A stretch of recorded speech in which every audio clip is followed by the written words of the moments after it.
Donc bonjour à tous et bienvenue dans cette nouvelle vidéo de formation. Alors aujourd'hui dédiée justement à la découverte d'une stratégie de trading. On va voir justement qu'il s'agit simplement ici d'un exemple parmi tant d'autres. Il y a absolument une affinité, je dirais, de stratégie trading. En tout cas, il y en a au minimum autant qu'il y a de traders. Une même stratégie peut être utilisée de manière totalement différente d'un trader à l'autre, avec notamment des petites variables comme peuvent l'être justement l'unité de temps sélectionnée, le choix de l'instrument, le choix du sous-jacent. Donc on verra un petit peu toutes ces notions dans quelques instants. Alors l'essentiel de cette vidéo, l'essentiel de cette formation en fait se fera sur Xstation. Là je fais rapidement une petite introduction pour rappeler un petit peu de quoi nous allons traiter, de quoi nous allons parler aujourd'hui pendant cette vidéo de formation. Encore une fois, j'insiste lourdement sur le mot exemple. Il n'y a strictement aucun absolu en trading. Donc ici, je vais montrer une combinaison de 3 indicateurs techniques. J'insiste lourdement sur le fait que c'est une stratégie qui, à titre personnel, m'intéresse beaucoup, que j'utilise, mais qui n'est qu'un exemple parmi tant d'autres. Il ne faut pas s'attendre systématiquement à avoir un taux de réussite de 100%. Aucune stratégie ne le garantit, aucune stratégie ne le permet. C'est très important de revenir sur ces bémols-là, dans la mesure où, vous le savez, le trading est une activité risquée, donc c'est important de rappeler un petit peu ce qu'est réellement le trading, c'est-à-dire que on va tendre autant que possible vers un certain taux de réussite, en sachant très bien qu'on aura également une part de perte, quelle que soit la stratégie, une part d'échec, une part de risque, voilà, qui est inhérent totalement au trading, qui est intrinsèque littéralement au trading. Alors, comme prévu, donc en fait cette stratégie elle va reposer sur 3 éléments, sur 3 indicateurs techniques essentiellement. Alors, c'est très important de bien comprendre que aujourd'hui en fait je vais appliquer la stratégie, je vais vous montrer un petit peu de quoi il en retourne, mais sur un actif particulier, le DAX 30, l'indice allemand, et sur une unité de temps justement particulière qui est le H4. Donc autrement dit, chaque unité de temps, chaque plutôt chandelier représentera 4 heures d'évolution de mon sous-jacent, de mon indice allemand, sur le marché, sur les marchés financiers. Voilà. Alors c'est très important de préciser cela, puisqu'effectivement, autant cette stratégie me paraît intéressante et je vous la présente comme telle, c'est vrai que ça n'est pas un absolu, il n'y a pas d'absolu en trading, mais c'est vrai qu'après ça peut être totalement déterminant dans la manière dont vous allez utiliser. C'est-à-dire que selon le sous-jacent que vous allez utiliser et selon l'unité de temps, vous n'allez pas forcément appliquer de la même manière la stratégie, vous n'aurez pas forcément exactement les mêmes résultats. J'insiste bien en introduction sur le fait qu'ici, ce que je vais faire, c'est vraiment sur le DAX et vraiment en H4. Voilà. Et si vous avez suivi les autres vidéos de formation, vous savez que je suis assez réticent, en général, à appliquer l'analyse technique sur de trop petites unités de temps, de crainte de vouloir avoir systématiquement trop de signaux, mais surtout trop de faux signaux. Donc ici, typiquement, on est sur une grande unité de temps, le H4, avec un actif particulièrement liquide, particulièrement volatile, qui est l'indice allemand. Premier point, les retracements de Fibonacci, évidemment. C'est une sorte de constante, je dirais, dans la plupart des stratégies que je présente durant les vidéos de formation.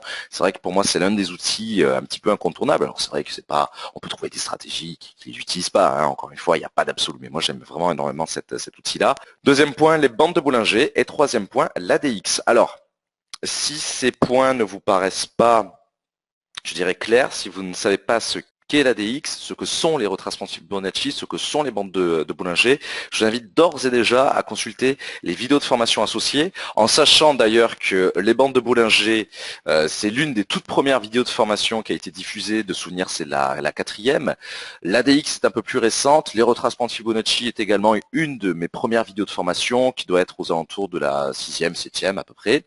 Voilà, donc tous ces éléments-là, pour chacun de ces outils, vous avez une vidéo de formation, globalement d'un petit quart d'heure, qui revient sur comment utiliser ces retracements de Fibonacci d'une part, comment utiliser d'autre part les bandes de Bollinger, et enfin comment utiliser l'ADX. Ici, on va faire la combinaison, on va mixer un petit peu tout ça, je dirais, dans une sorte de checker, et puis voilà, on va voir un petit peu ce que l'on peut en faire.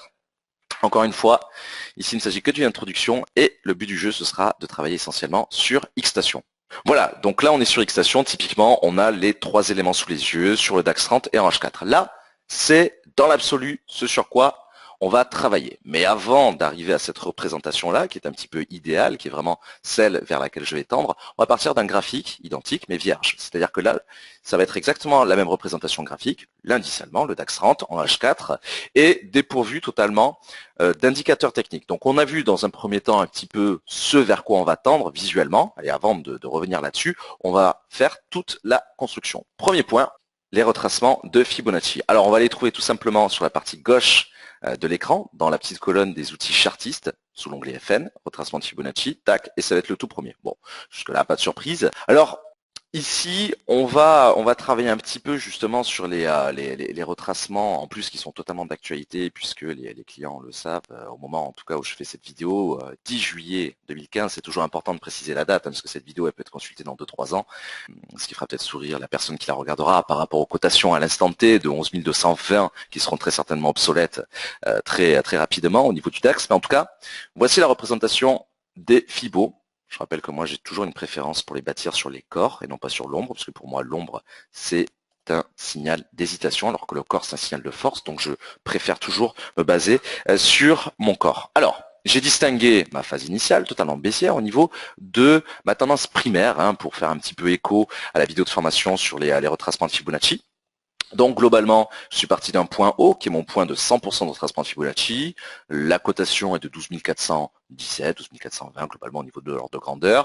Alors je le précise toujours, mais au niveau du jour J, hein, à l'instant T, ce 10 juillet 2015, c'est toujours notre point haut historique sur le DAX. Je ne sais pas ce qu'il en sera évidemment dans 2-3 ans, mais en tout cas, voilà, aujourd'hui encore, nous avons ce point haut historique qui est toujours globalement de 12 400, même un peu au-dessus avec les ombres de 12 430 globalement. Bon, le point bas qui est d'ailleurs assez proche de nous au niveau de la représentation en H4 pour le 0% de retracement de Fibonacci est distingué ici globalement à 10 700, 10 709 si on veut être tout à fait sectaire, mais disons que c'est surtout l'ordre de grandeur qui va importer. Bon, déjà, j'ai une certaine trame. Mes objectifs vont commencer à être définis.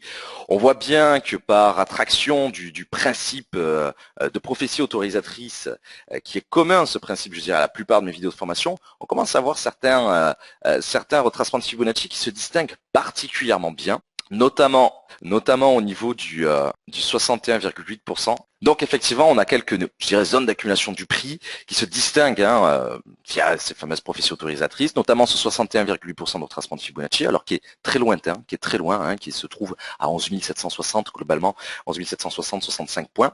Donc globalement, allez, 550 points, 540 points au-dessus de notre tête à l'instant T, au-dessus de notre cotation, donc une résistance lointaine, mais qui malgré tout, on voit bien qu'effectivement, elle a parfaitement joué son rôle de zone d'accumulation du prix à de nombreuses reprises, sur de nombreux points de contact, tant au niveau des corps que des ombres d'ailleurs, sur cette représentation de l'indice allemand en H4.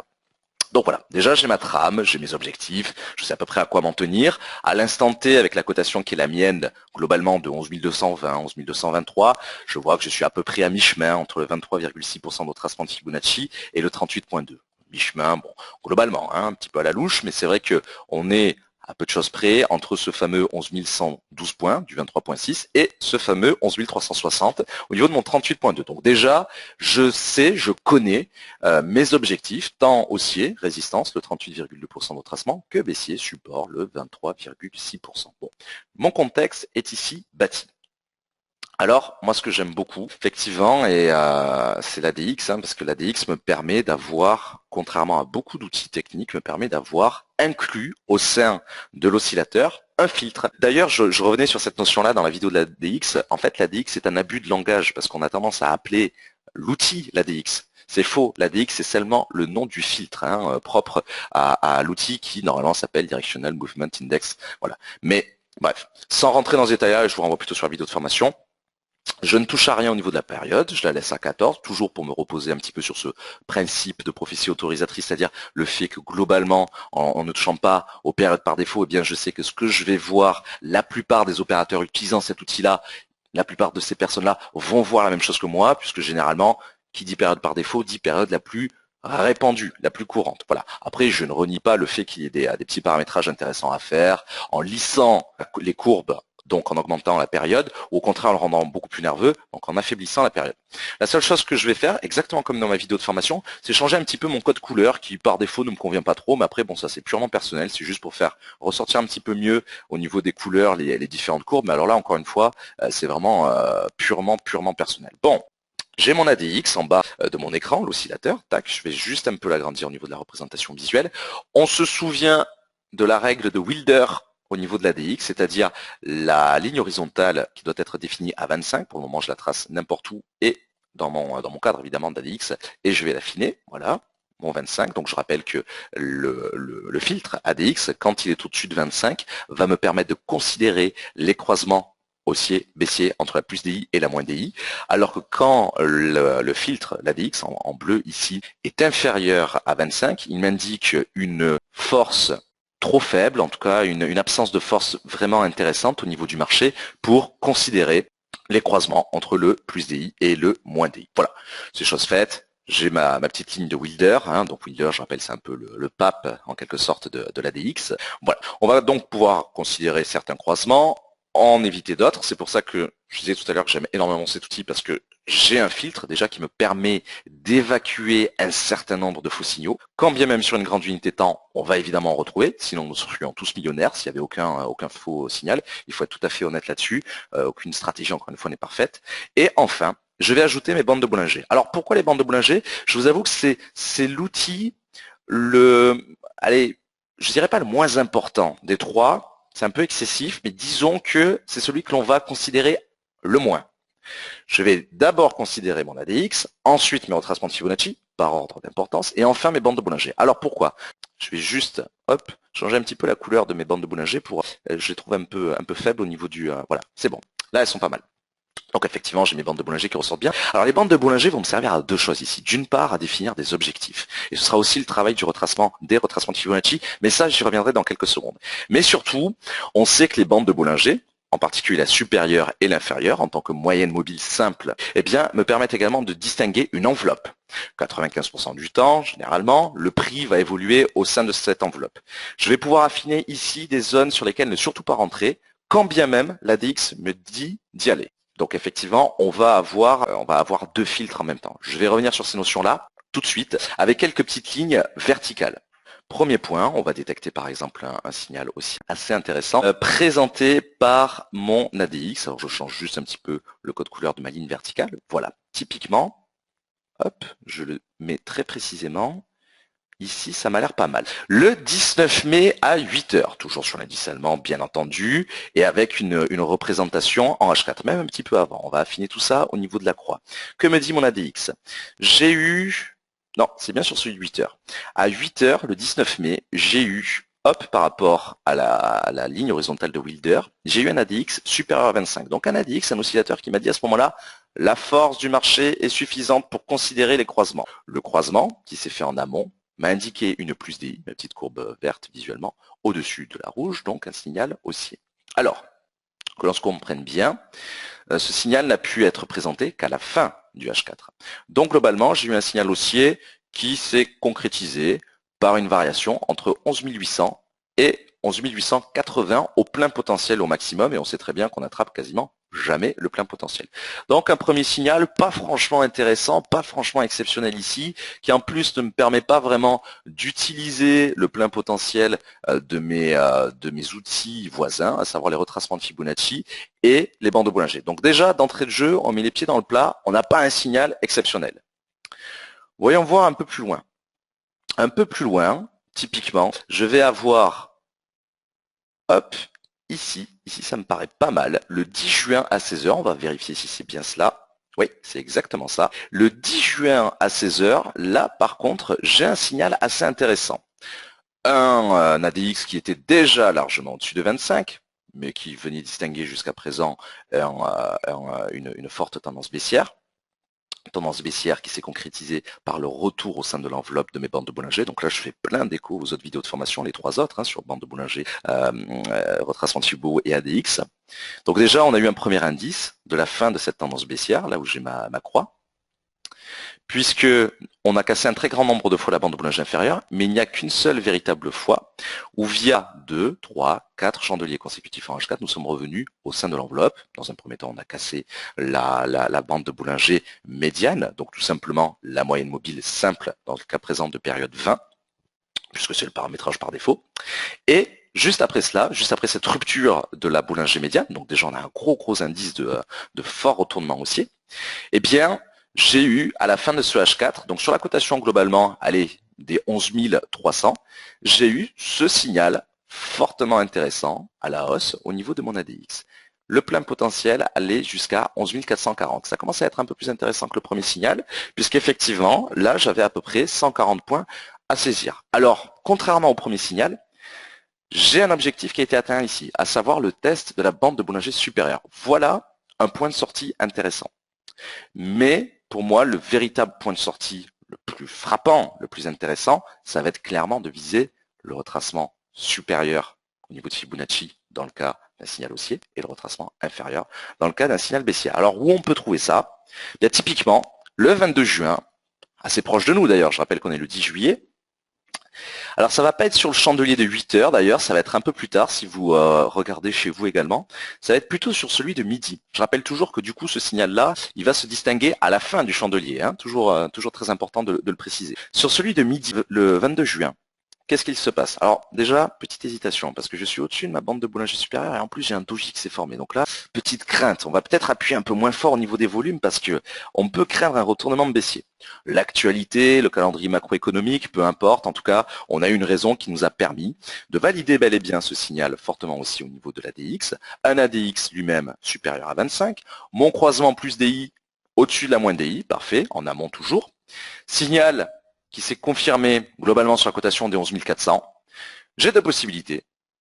Est-ce que je vise le retracement au-dessus ou le test de la bande de Bollinger supérieure?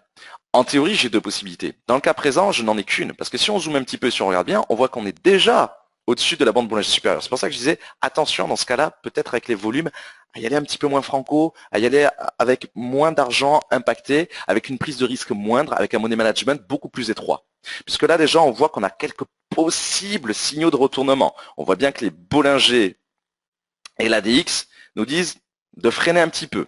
Donc, deuxième hypothèse, puisque je ne peux pas, en guise d'objectif, viser le test de la Bollinger supérieure, parce que je suis déjà dessus, voire au-dessus, eh bien, je vais viser le retracement supérieur. J'avais un point d'entrée globalement sur les 11 400. Où est mon FIBO supérieur? Sur 50%, à 11 560. Là, on a un potentiel de 160 points. Le premier signal n'était pas extraordinaire, il y avait un plein potentiel de 80 points et l'objectif n'était pas clair.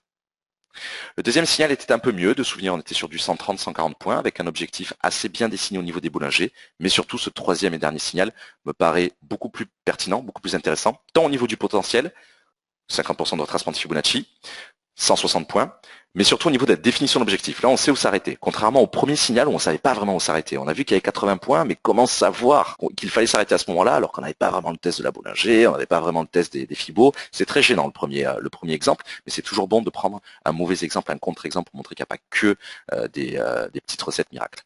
Alors, non seulement ce Fibo a été testé, mais il a été explosé. Moi, dans le cas présent, je nous invite à tester qu'un seul retracement, à ne pas chercher à en valider un deuxième sur le même signal, parce qu'à un moment, l'ADX, enfin la tendance, sous-entendu, quand je dis l'ADX, c'est même sous-entendu la tendance, à un moment va s'essouffler. On sait bien qu'une tendance haussière, baissière, n'est jamais une ligne droite, c'est jamais une diagonale. Il y a des phases de respiration, des phases de correction, des phases de consolidation. Référence à Charles Dow ici, hein, toujours en écho avec la vidéo de formation dédiée à la théorie de Dow. Bon, en tout cas, voilà, ne pas viser forcément plus d'un retracement Fibonacci, très clairement. De la même manière qu'au niveau des Fibos, c'est assez évident. Une fois qu'on a testé la supérieure et que l'on l'a bien impacté, il est temps de sortir. Voilà. Donc globalement, on sait quand rentrer, on sait quand sortir, on sait à quoi s'en tenir au niveau des amplitudes, on sait que ça n'a rien d'une recette miracle parce qu'on a vu le premier signal qui était très moyen, pour ne pas dire vraiment mauvais, voire risqué. Le deuxième, pas trop mal, intermédiaire, sympathique, et le troisième, vraiment très intéressant. Alors des signaux, on peut en trouver plein. Hein. Je veux dire, là, c'est vrai que j'ai surtout eu des cas à peu près similaires au niveau de la tendance, mais on peut s'amuser à détecter pourquoi pas des signaux tout à fait baissiers. Typiquement, hop, ici j'en ai un. Alors je vais mettre comme tout à l'heure pour prendre cette fois-ci un quatrième exemple, mais cette fois-ci baissier, le 16 avril 2015 toujours, le 17 avril pardon 2015, sur le coup du chandelier de 8 heures. Et non, et j'exagère même, on a deux chandeliers d'écart, ça va être d'autant mieux pour le potentiel. Hop, c'est deux chandeliers auparavant en vérité, le test de l'ADX, voilà, là c'est pas mal. Le 16 avril à 16 heures. En fait, vous aurez compris que je peaufine un peu pour savoir à quel moment mon ADX passe vraiment au-dessus de 25. Hein, je ne cherche pas à le détecter à 40 ou à 45, je cherche simplement à ce qu'il soit franchement au-dessus de 25, une valeur de 28, 30, voilà. Donc typiquement, et je vous invite à le vérifier également chez vous, chandelier en H4 sur l'indice allemand, DAX 30, de 16 heures le 16 avril. J'ai un ADX au-dessus de 25, Et pour cause, même ça fait presque 8 heures qu'il y est un petit peu au-dessus, mais de manière très fragile. Là, on commence vraiment à s'éloigner de cette norme, de cette valeur de Wilder, donc ça c'est intéressant. Un moins DI au-dessus visuellement du plus DI, un signal baissier. Ça s'apparente d'ailleurs, le hasard veut que justement le signal se soit fait sur la rupture du 78,6% de retracement de Fibonacci, à savoir les 12 050 points. À cette échelle-là, on peut même parler de 12 000 points globalement, 12 000 à 12 050 points, quand on a eu ce test-là. Donc sur le chandelier suivant, j'aurais pu rentrer typiquement sur le chandelier suivant, qui est un tout petit doji, un tout petit signal d'affaiblissement. Effectivement, j'aurais pu rentrer sur les 12 020, en visant soit le test de la boulangerie inférieure, donc dans ce cas-là, je me serais arrêté sur 11 850, c'est pas mal, ça fait quand même un bon 175 points, soit en visant, deuxième partie, un peu plus lointaine, le retracement inférieur, le 61,8% de retracement de Fibonacci à 11 765. Voilà, donc là on a un potentiel absolument excellent. Littéralement, on a un potentiel de plus de 250 points sur ce signal-là, complètement à la baisse sur de fortes chutes au niveau du DAX 30. Voilà. Et alors, deux souvenirs à vérifier, mais au niveau du calendrier macroéconomique, deux souvenirs, ça s'apparentait aux très mauvais chiffres américains pour le premier trimestre 2015, notamment les mauvais chiffres du PIB américain à vérifier, mais il me semble que cette très forte baisse du DAX, parfaitement anticipée ici, était justifiée au niveau macroéconomique par ces très mauvais chiffres. Voilà. Alors, bien entendu, ici, il s'agit vraiment de la représentation, je dirais, théorique de la stratégie dans différents exemples. Nous n'avions pas encore les retracements tels quels. Il faut bien considérer ici, il faut bien distinguer en tout cas la stratégie en tant que telle, d'une part, et l'exemple à l'instant T. Ce qui est très important, c'est vraiment de considérer la stratégie telle qu'elle est. Voilà, mais c'est vrai que dans ces exemples-là, nous n'avions pas systématiquement cette représentation-là. Ce qui est important, c'est les axes, les piliers fondateurs de la stratégie. Voilà.